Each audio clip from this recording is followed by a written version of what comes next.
read a couple here just as samples of technique that I've used in various contexts. This one's called Inoperative Woman, and then I'll explain after the fact for the surprise effect really is all I'm doing is holding off. Called Inoperative Woman.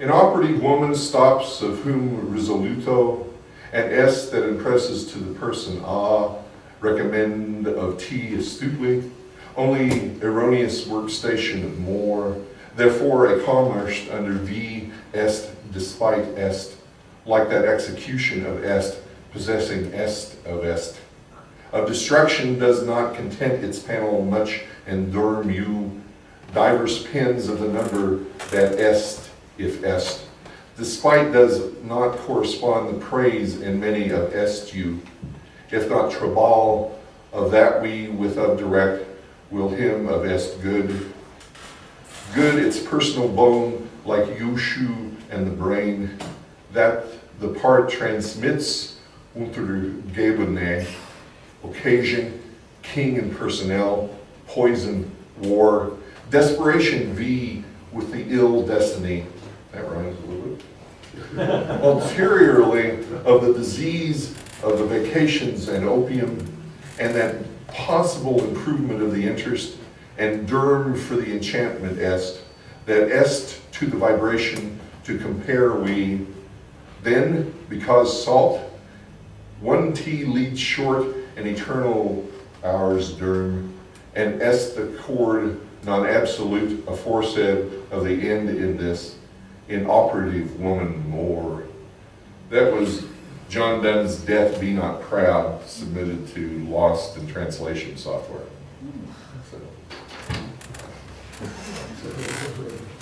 Okay. Here's another, I'll tell you this one. This is Raymond Carver's poem, Anathema, written with an Oulipo end-to-end technique. I use the beginning and end of the lines to compose this one. The suffered my dog. The suffered my dog, whose dead are withered, my lover the was, her world and mine, my it any more husband, the off all baked, the blasted are trampled, the battery failed speaking, to faces, checks, merchants, and delivered altogether through, from other to seat, pleading here and droves, following wife found room, next it is off, right floor and continued to out any beaten, we knees and us, are late to listen, we down the then, we directions.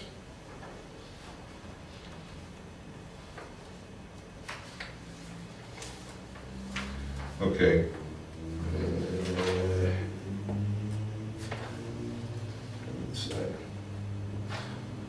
These are two, go back here as through samples of techniques. And,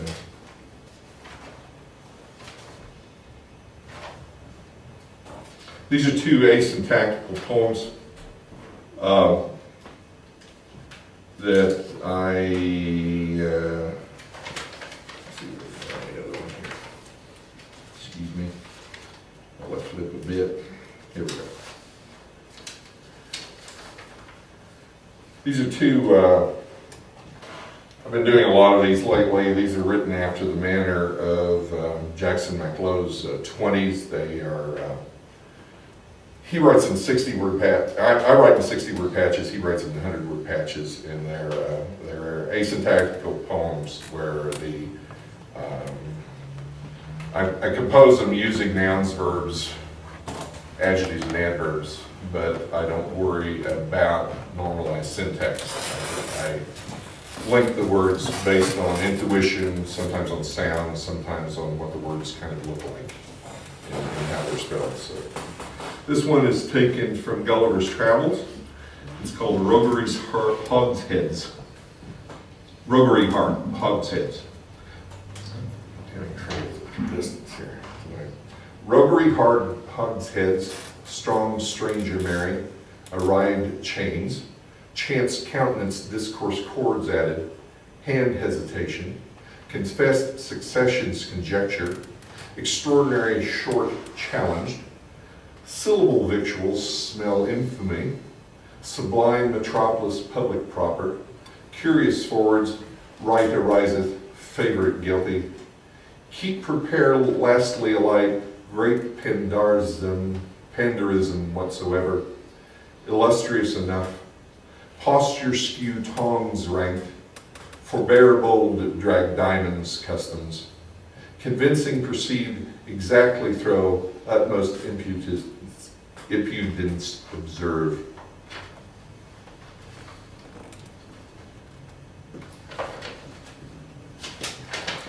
Pull back here.